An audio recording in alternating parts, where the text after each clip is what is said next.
Bab 307. 72. Saat itu giliran Riri yang berkorban.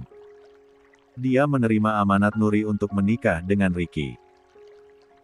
Apalagi Riri memang sudah jadi ibu susu bayi itu sejak lahir. Karena bayimu tidak bisa minum susu formula.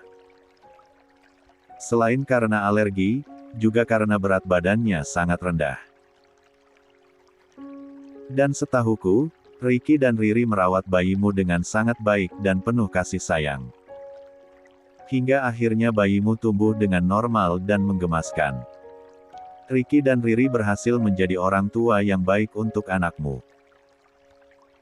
Lagi-lagi Davin menunjuk Raka dengan kuat membuat Raka kian terhuyung. Kedua kakinya mulai melemas dengan jantung semakin berdebar kencang. Sampai akhirnya beberapa hari kemarin, anakmu itu sakit. Ricky dengan sigap membawanya ke RS. Anakmu mengidap ITP dan membuatnya harus menjalani transfusi demi memulihkan trombositnya yang menurun parah. Kamu tahu siapa yang menjadi donor darah anakmu? Tanya Davin dengan sengit. Papaku. Ya, papaku.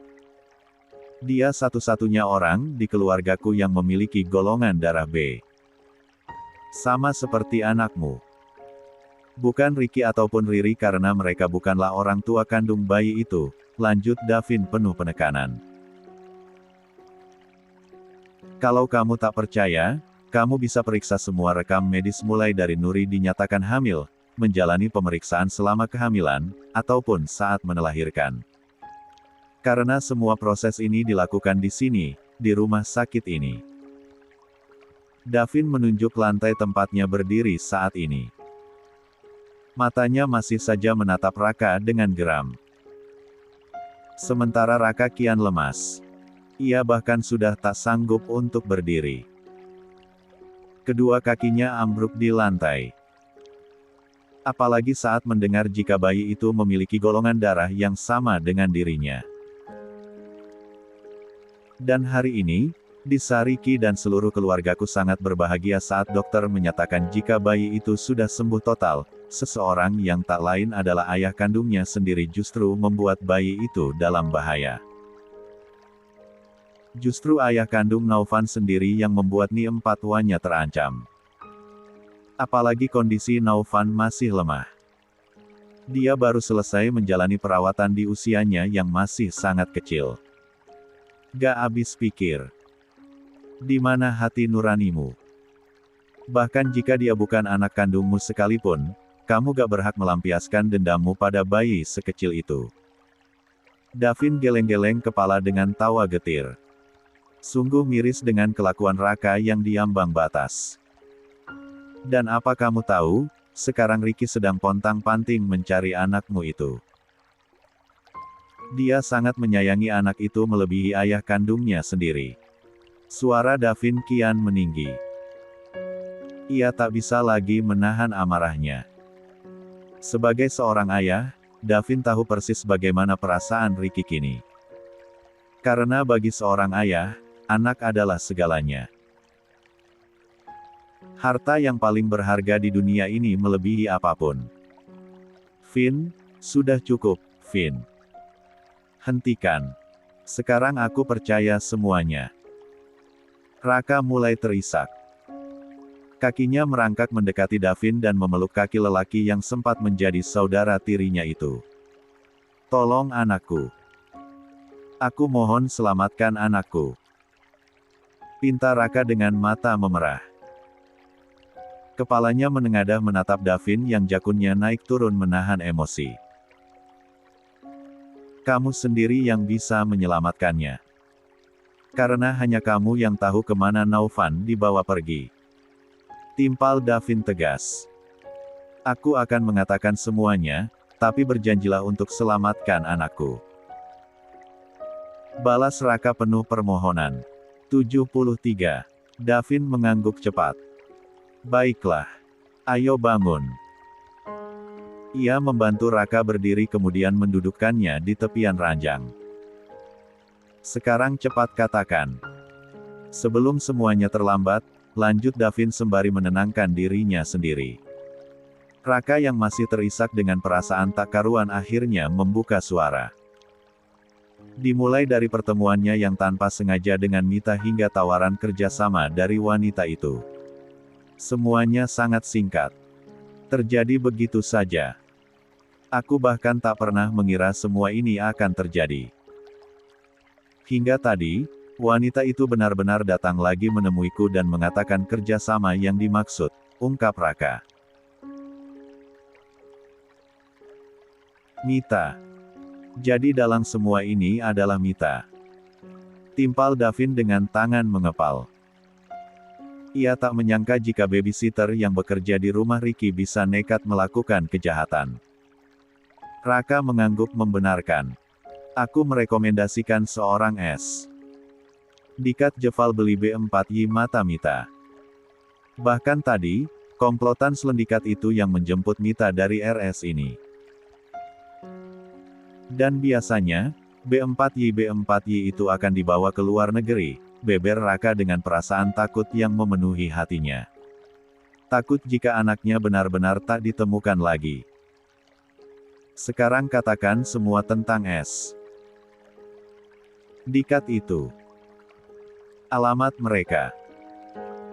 Nomor telepon salah satu dari mereka, atau apapun yang kamu ketahui. Cepat. Waktu kita tak banyak. Pinta Davin tegas. Aku hanya punya satu nomor telepon yang bisa dihubungi saja. Itu pun anak buahnya, bukan bosnya langsung. Aku juga tak tahu tempat persembunyian mereka selama ini.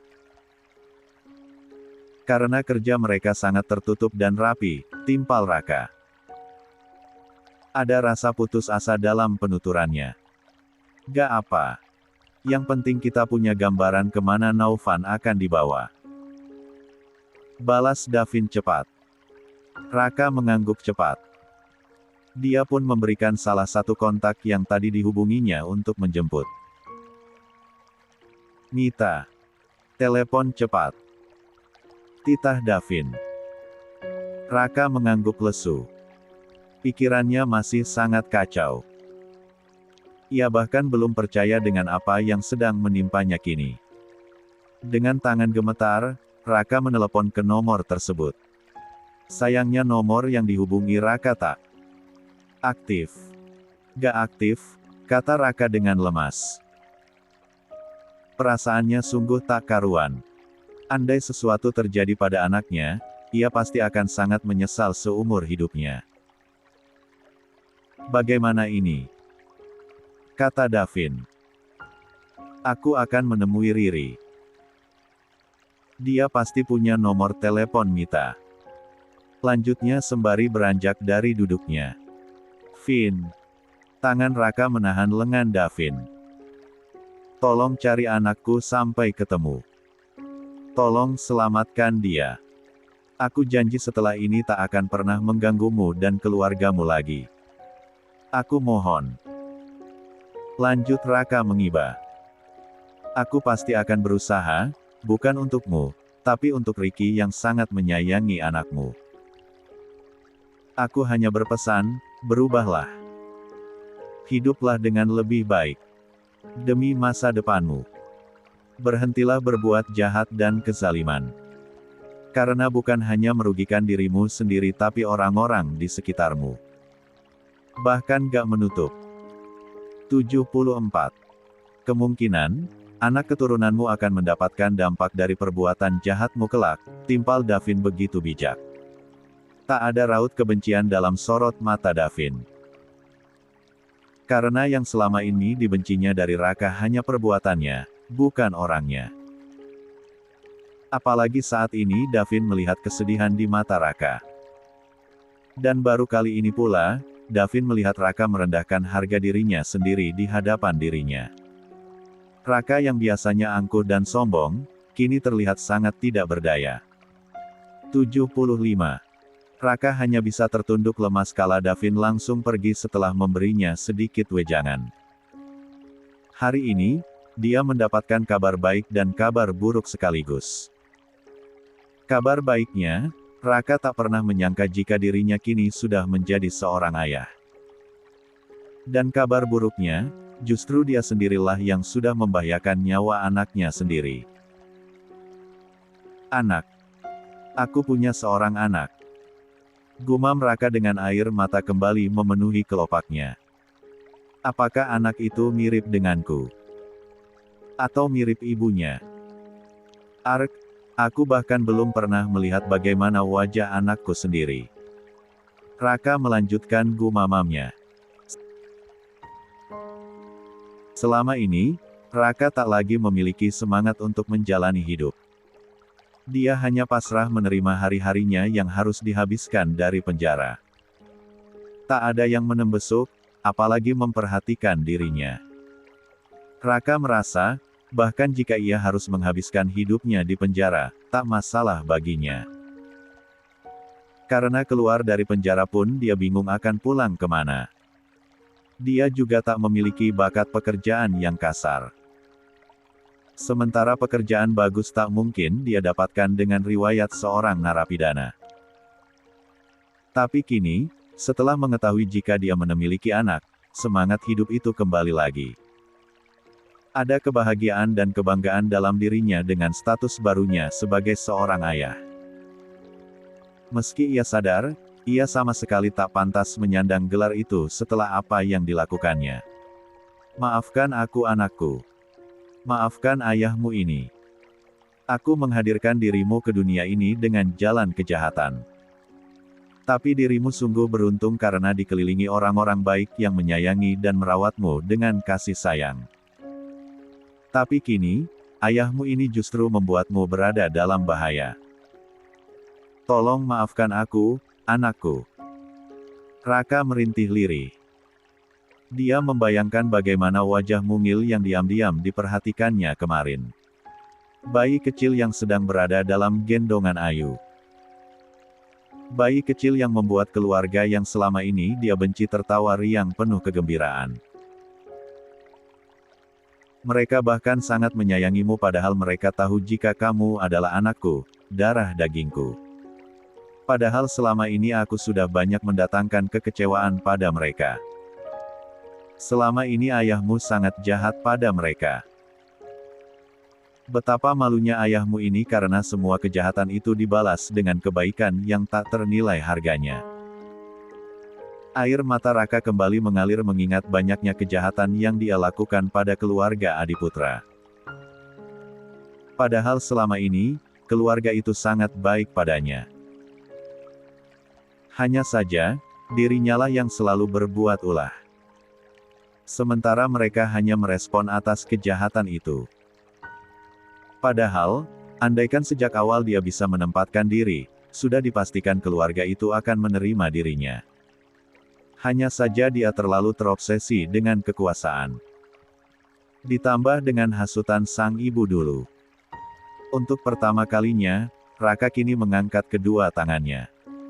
Kepalanya menengadah menatap langit-langit kamar dengan air mata semakin mengalir.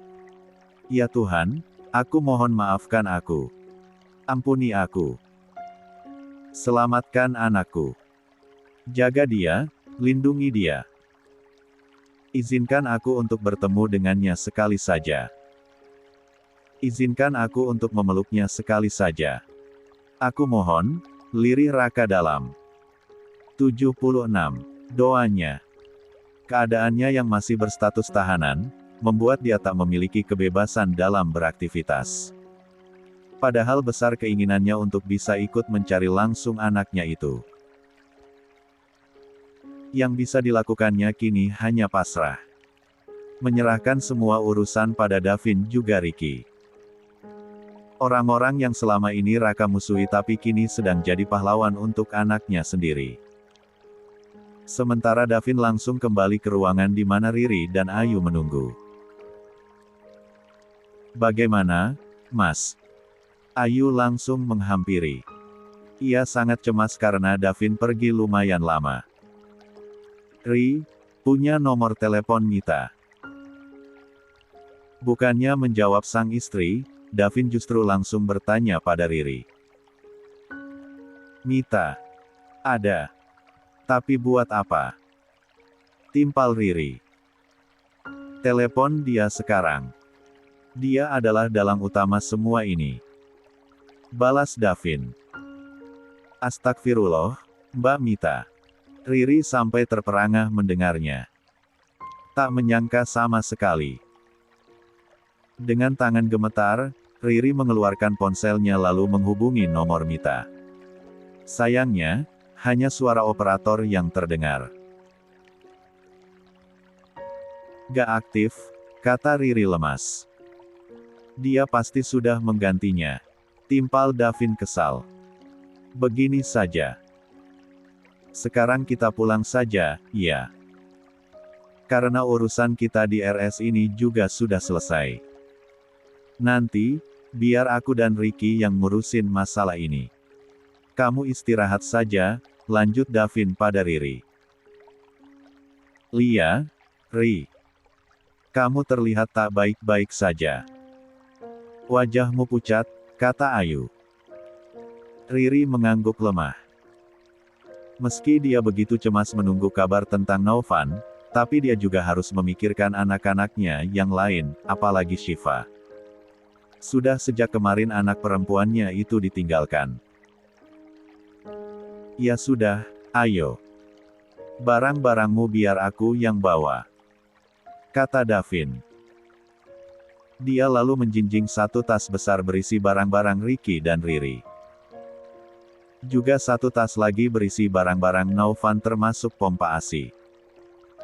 Tak banyak perbincangan yang dilakukan di dalam mobil. Riri masih tenggelam dalam lamunannya. Matanya pun begitu sembab karena terlalu banyak menangis. Di sampingnya, Ayu hanya bisa mengusap-usap Riri sembari menguatkan. Dia tahu, ujian yang menimpa saudara tirinya itu tidak mudah.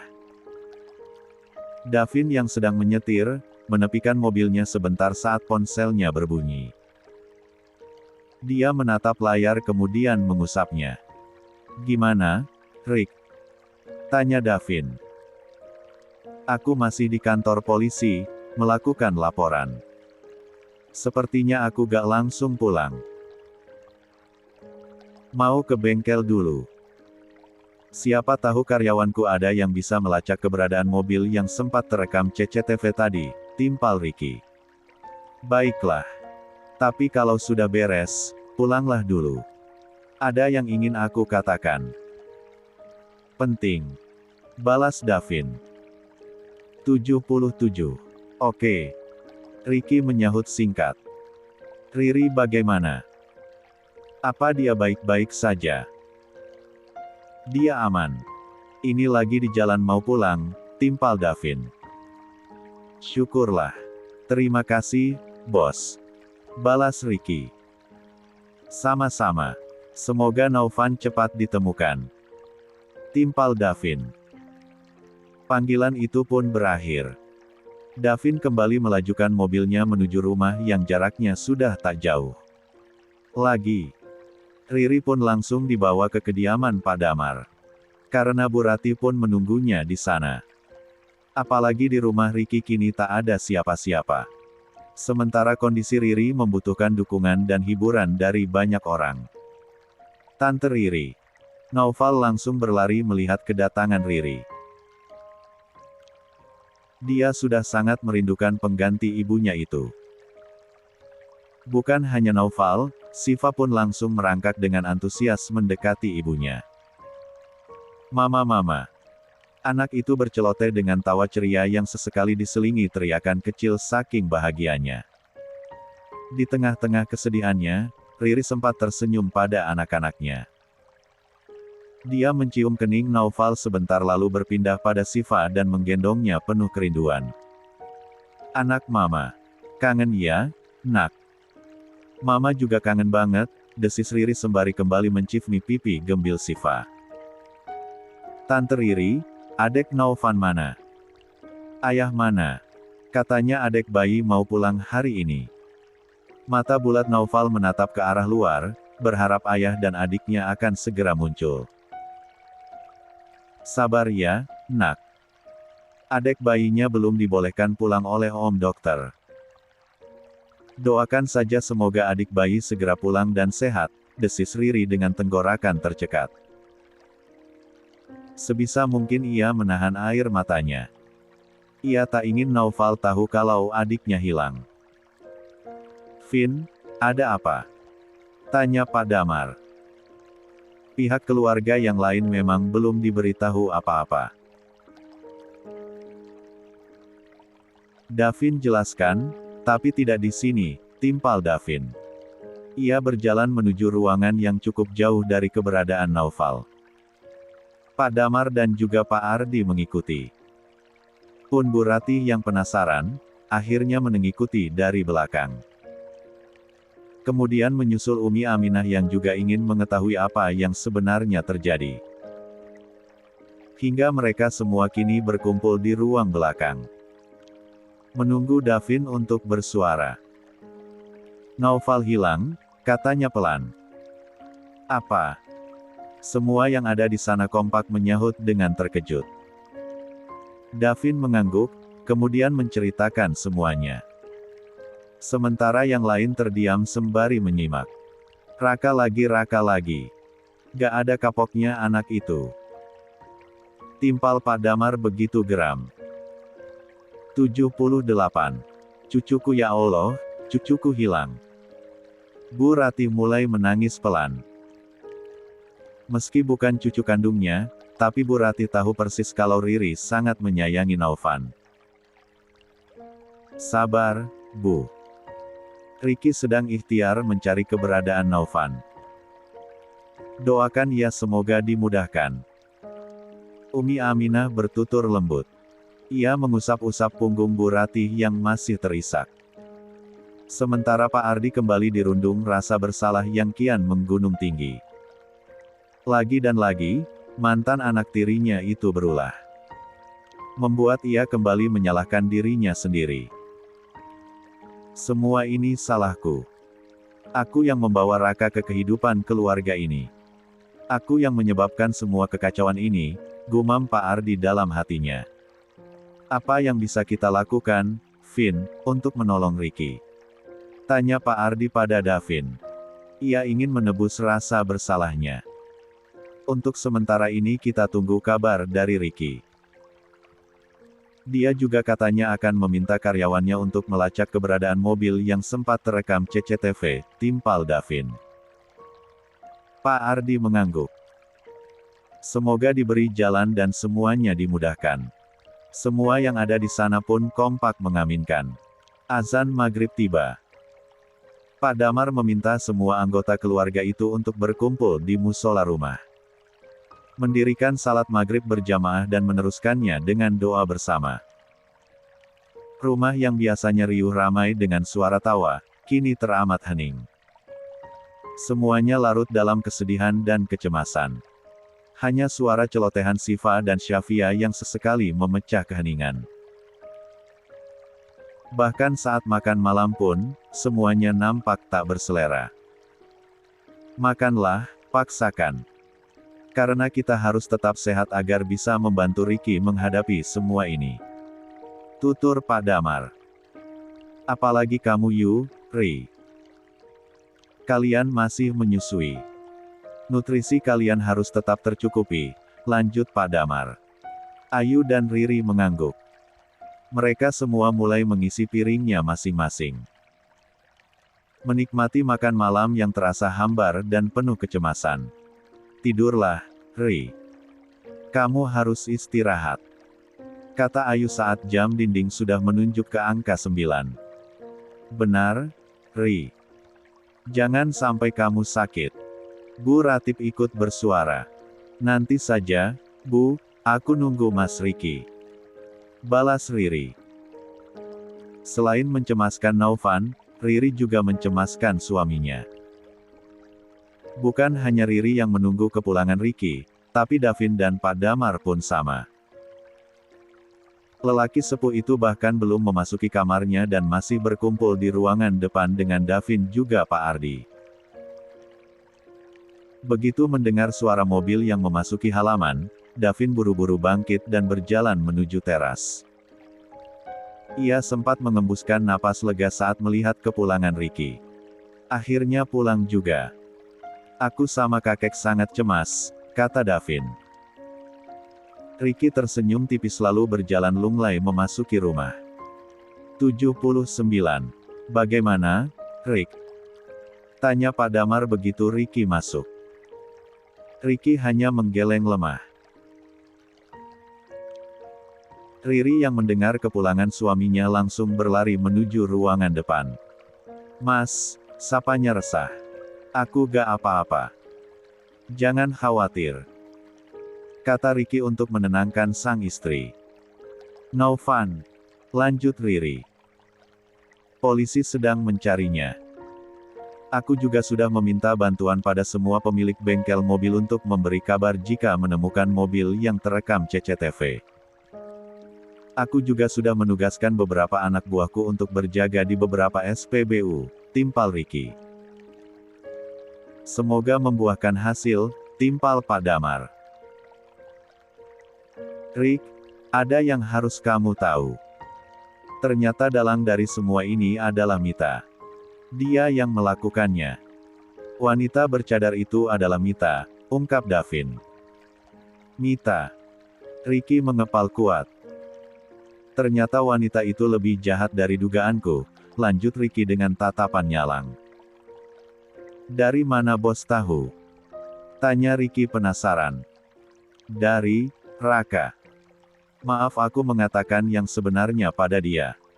Dia harus tahu kebenarannya agar buka suara, timpal Davin tak enak hati.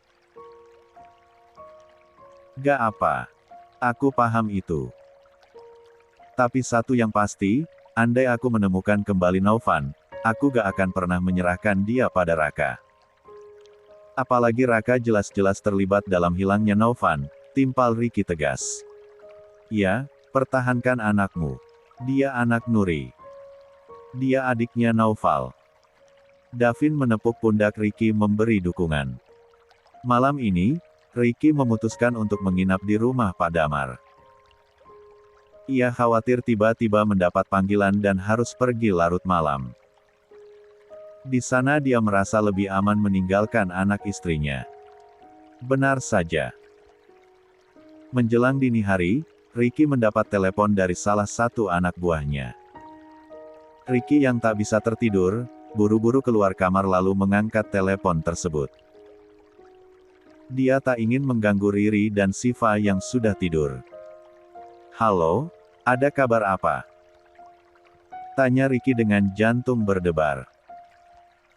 Bos, aku dapat laporan, mobil itu sedang mengisi bahan bakar di sebuah SPBU, tutur orang di seberang telepon. Bagaimanapun caranya, cegat mobil itu dan jangan biarkan lolos. Titah Ricky. Aku langsung meluncur sekarang, lanjutnya. Siap, bos. Timpal orang tersebut. Ricky kembali memasuki kamar. Dia mengenakan jaket kulit lalu meraih kunci mobil. Sengaja tak memberitahu Riri karena kasihan melihat istrinya yang baru bisa istirahat. Setelah itu, dia berjalan cepat menuju luar rumah. Baru saja membuka pintu, suara seseorang menghentikannya. 80. Mau kemana? Apa kamu dapat kabar? Tanya Davin. Ya. Ricky menyahut singkat. Aku ikut. Bahaya pergi sendirian, ujar Davin. Tapi, bos Ricky ingin mencegah karena tak enak. Mending buruan berangkat. Potong Davin buru-buru sembari melangkah cepat. Ternyata di halaman, Pak Ardi pun ada di sana. Dia tengah merenungi semuanya sendirian. Saat mendengar suara Ricky dan Davin, lelaki parubaya itu mendekat. Ia juga ingin mendampingi Ricky. Ketiganya lalu memasuki mobil. Ricky melajukan mobil itu dengan kencang menuju tempat yang sudah disare oleh anak buahnya. Selain itu, Ricky juga meminta polisi untuk mendatangi tempat tersebut. Ya Allah, Tolong bantu aku. Permudah jalanku untuk menemukan Naufan. Meski bukan darah dagingku, tapi dia amanat yang engkau titipkan padaku, lirih Ricky Dalanem doanya. 81. Ketegangan tergambar jelas di wajah ketiga lelaki berbeda generasi itu. Hingga tak ada satu orang pun yang bersuara selain deru mesin mobil yang diluncurkan dengan kencang oleh Ricky. Mesin mobil sport itu mengaum di kegelapan malam dan dalam lengangnya jalanan. Apa kamu yakin mobil itu sama dengan yang ada di CCTV? Davin akhirnya bersuara. Semoga saja. Soalnya sore tadi, aku sudah mengumpulkan puluhan preman jalanan dan memperlihatkan mobil itu dengan jelas pada mereka. Bahkan mereka pun sudah menyimpannya di ponsel masing-masing, beber Ricky. Kamu bekerja sama dengan para preman? Tanya Davin.